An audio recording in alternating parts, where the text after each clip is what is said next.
तो गाइस, आज से 1 साल पहले कैसा लग रहा है? थोड़ा सा और रह गया है?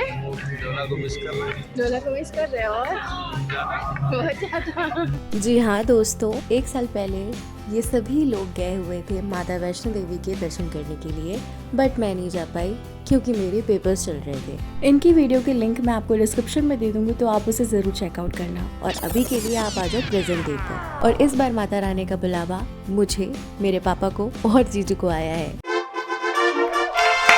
हमें हमारी मंजिल पर पहुंचने से पहले जाना था हमें न्यू दिल्ली, क्योंकि फाइनल ट्रेन हमारी कटरा के लिए वहीं से थी।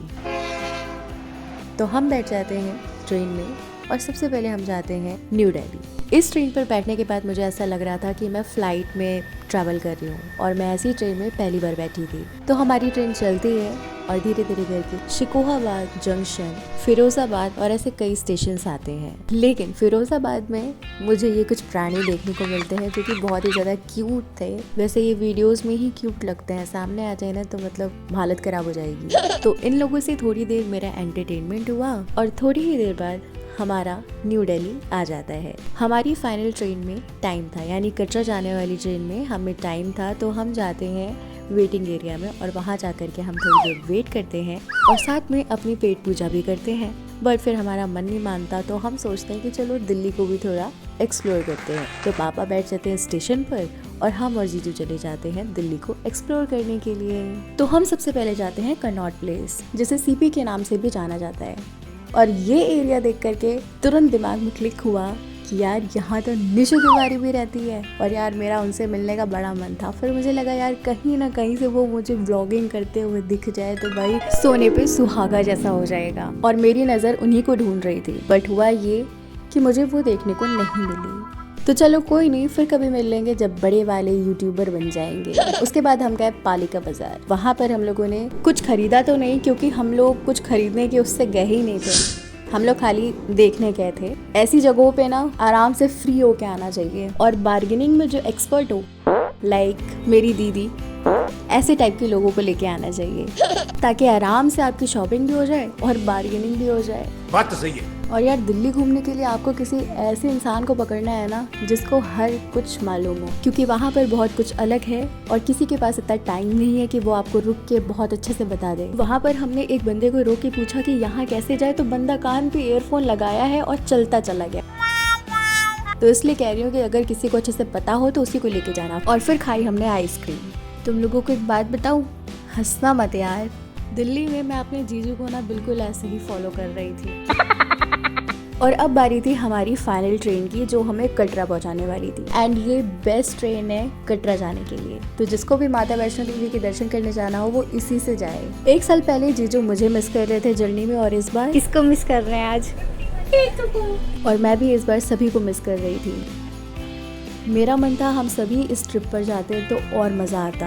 8:50 पर करेक्ट टाइम पर हमारी ट्रेन छूट जाती है। एंड डिनर के लिए हमने ऑनलाइन बुक कर दिया था, तो ये हमारे भैया थे, डिलीवर करने आए थे खाना। लेकिन हम इन भैया को समझ बैठे कि ये हमारा खाना डिलीवर करने आए थे। इन भैया के पास ना हमें ये पता चल गया था इनके पास क्या था, तो इनके पास था पिज्जू।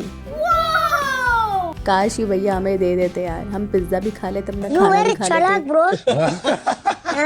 बहुत चालाक ब्रो, चालाक। आप भी जब कभी ट्रैवल कर रहे हो ट्रेन में और कुछ खाने का मन करे तो आप भी इस तरीके से ऑर्डर कर सकते हो। और ऐसा तो हमने पहली बार मंगवाया था, तो मैंने तो भाई पहली बार खाया था। और फिर बारी आती है सोने की, तो ऐसे कैसे सो सकते थे। तो एक ही सीट पर तो मैं और पापा एडजस्ट हुए थे और एक सीट पे जीजू को कर दिया था। और मुझे तो भाई नींद ही नहीं आ रही थी, क्योंकि हर तरफ से खर्राटों की आवाज़ आ रही थी। जैसे लग रहा था सब मेरे ही सीट के आसपास सबको भेज दिया हो, खर्राटों वालों को, कि तुम भाई इसी के पास जाओ। तो मैं सोई तो नहीं थी, बस रात काटी। और फिर सुबह सुबह उठ करके 4 बजे मैं विंडो वाली सीट पे आ गई और बाहर के नज़ारे एंजॉय करने लगी। और रास्ते में मुझे ये फिर दिखे जम्मू तवी के बाद से ना जो नज़ारे देखने को मिले ना, माय गॉड, मैं उसे कभी नहीं भूल सकती। मतलब बहुत ही अच्छे अच्छे नज़ारे देखने को मिले। एंड बहुत सारे टनल से हमारी ट्रेन गुजरी, तो सफ़र पे बहुत मज़ा आया। एंड सुबह 8 बजे हम पहुँच जाते हैं श्री माता वैष्णो देवी कटरा। और यहाँ पर जैसे ही मैंने अपना कदम रखा, जो सुकून मिला ना भाई साहब, वो मैं एक्सप्लेन नहीं कर सकती। यहाँ पर आने के लिए मैंने बहुत इंतज़ार किया। फिर हमने करी बस स्टैंड तक के लिए वैन और वहाँ पहुँचने के बाद मुझे देखने को मिला माँ का दरबार। वहाँ हमारा RFID कार्ड बना, रजिस्ट्रेशन हुआ और उसके बाद हम पहुँच गए अपने होटल। मार्केट से होते हुए गए और मार्केट्स में बहुत कुछ था और हमारा फिर होटल आया। हम ऊपर गए, थोड़ा रेस्ट किया, आराम किया 2-3 घंटे। बहुत कम देर सोए लेकिन सो लिए थोड़ी देर तो अच्छा लगा। और मैं और पापा रेडी हो चुके थे लेकिन हमारे जीजाजी सोए पड़े थे। तो चलो कोई नहीं, सो लेने देते हैं। तो हम इंतज़ार करते हैं। 2000 years later. तो अब सब लोग उठ चुके हैं, रेडी हो चुके हैं और हम लोग निकल पड़े अपनी चढ़ाई शुरू करने के लिए। लेकिन उससे पहले फ़ोटो तो बनती है यार।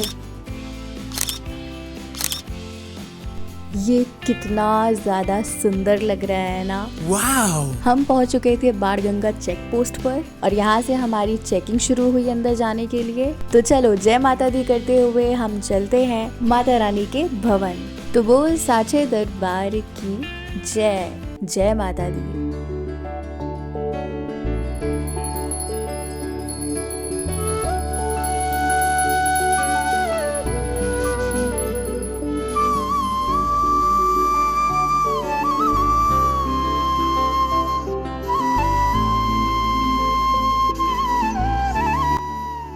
बस इतना ही जाना है, बस इतना जाना है।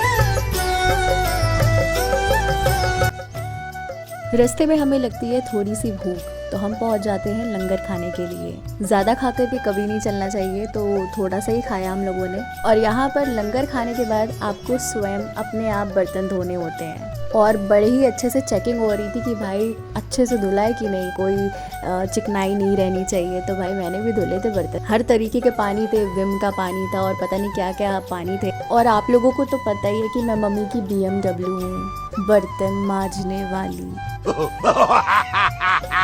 पेट पूजा करने के बाद हमारी यात्रा फिर से शुरू हो जाती है और अर्धकुमारी खाली 3 किलोमीटर और बचता है। और जैसे जैसे ऊपर आते जाते हैं वैसे वैसे नज़ारे बेहद खूबसूरत होते जाते हैं। तो माता रानी से केवल कुछ पल की और दूरी थी, तो थोड़ा थोड़ा रेस्ट ले करके हम दोबारा से शुरू कर देते हैं अपनी चढ़ाई।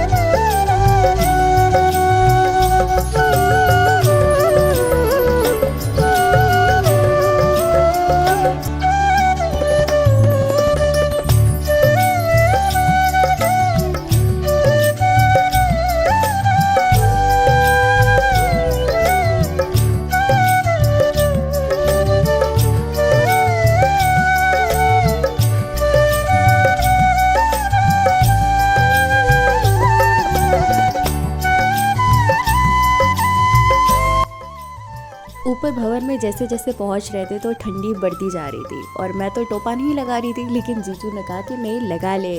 और अब से 2 किलोमीटर बाद हम माता रानी के दर्शन करने वाले हैं। लेकिन अफसोस मैं आपको दर्शन नहीं करवा पाऊंगी, मैं केवल आपको इतना ही दर्शन करवा सकती हूँ क्योंकि अंदर फ़ोन ले जाना बिल्कुल अलाउ नहीं था। तो हम लोगों ने फ़ोन जमा कर दिए थे और हम चले गए अंदर दर्शन करने के लिए। अंदर बहुत ही ज़्यादा खूबसूरत था, काश वो दर्शन मैं आपको भी करा पाती। और ये दर्शन करने के बाद की है। दर्शन के बाद हमने खाए कढ़ी चावल और हम नीचे उतरना भी शुरू कर दिए थे। दिन में करीबन 2:15 पे हमने स्टार्ट किया था चढ़ाई और रात के 1:45 तक हम दर्शन करके वापस नीचे उतर रहे थे। होटल हम सुबह के 6 बजे पहुँचे, यानी हम 14-15 घंटे केवल चलते रहे। एक चीज़ और बताना चाहूँगी कि हमारी यात्रा पूरी नहीं मानी जाएगी क्योंकि हमने भैरव बाबा के दर्शन नहीं किए क्योंकि रात का ज़्यादा टाइम हो चुका था और चलते चलते हम लोगों की मतलब स्थिति बहुत ही ज़्यादा ख़राब हो चुकी थी और पापा भी बहुत ज़्यादा थक गए थे।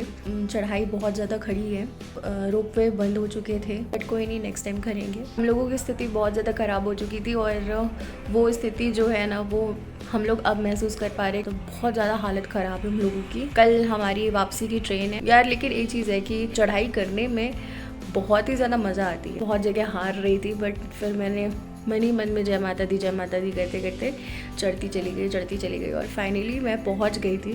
तो दर्शन जो है ना वो बाय गॉड मैं कभी भूलूंगी नहीं। मैं बहुत खुश हूँ फाइनली, मतलब मैं वैष्णो देवी जा सकी, और ये सब कुछ मेरे जीजू की वजह से हुआ है। सो थैंक यू जीजू। ऐसा जीजू केवल और केवल मेरे पास होना चाहिए। ब्लॉग को यहीं पे ख़त्म करते हैं और चैनल को सब्सक्राइब करो, लाइक करो और शेयर करो। तब तक के लिए जय माता दी।